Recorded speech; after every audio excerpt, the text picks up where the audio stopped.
Spoiler alert, the following interview with WandaVision EP and head scribe Jac Schaeffer contains spoilers about the series' final episode, the series finale. If you haven't already read our recap of WandaVision's, the series finale, you can read it here.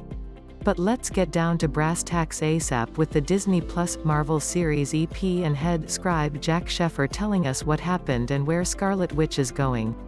Schaeffer has a story by credit on the upcoming Black Widow movie currently scheduled for theatrical release on May 7, and she co-wrote the screenplay for the MGM Anne Hathaway and Rebel Wilson comedy The Hustle. So, as the title of the episode indicates, this is really the series finale, right? Jac Schaeffer, it's like what Mr. Kevin Feige says, it wasn't necessarily the plan to have another season, but in the Marvel world you never know. Was this the ending you envisioned from the onset of the season, i.e., Wanda realizes that she is the Scarlet Witch, Vision and the Sons disappear with the Hex, and she heads off to the wilderness? Or was there an alternative ending that the writers were toying with in any shape or form? JS, not really. This is essentially what we envisioned from the very beginning.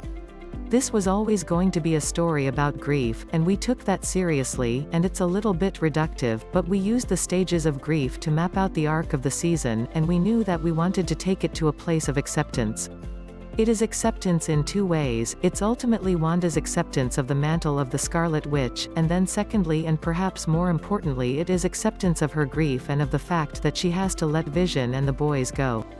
So, you know, things changed along the way and there were discoveries and enhancements and all the sort of ins and outs of the finale specifically was kind of ever-shifting, but the actual goodbye scene was written fairly early on and we were all united behind it. Tell us about setting up Wanda's whole notion of her history in the comics as, her story in the comics as one of loss. That is something that in the comics and in the MCU has often defined her and defined her characterization. She's been a more serious character and a character who at times seems locked into her own sadness and mourning, and so that is obviously where we wanted to start and what we wanted to build around. We saw an opportunity with the overlay of the sitcom to get to see Wanda and Lizzie trying on all these different colors, you know, seeing her be joyful and mischievous and flirty and all these different things. We could dig into all the different sides of this woman, but in the comics and in the MCU this woman has endured more loss than perhaps anyone, and that was the thing that we wanted to explore and work through with her.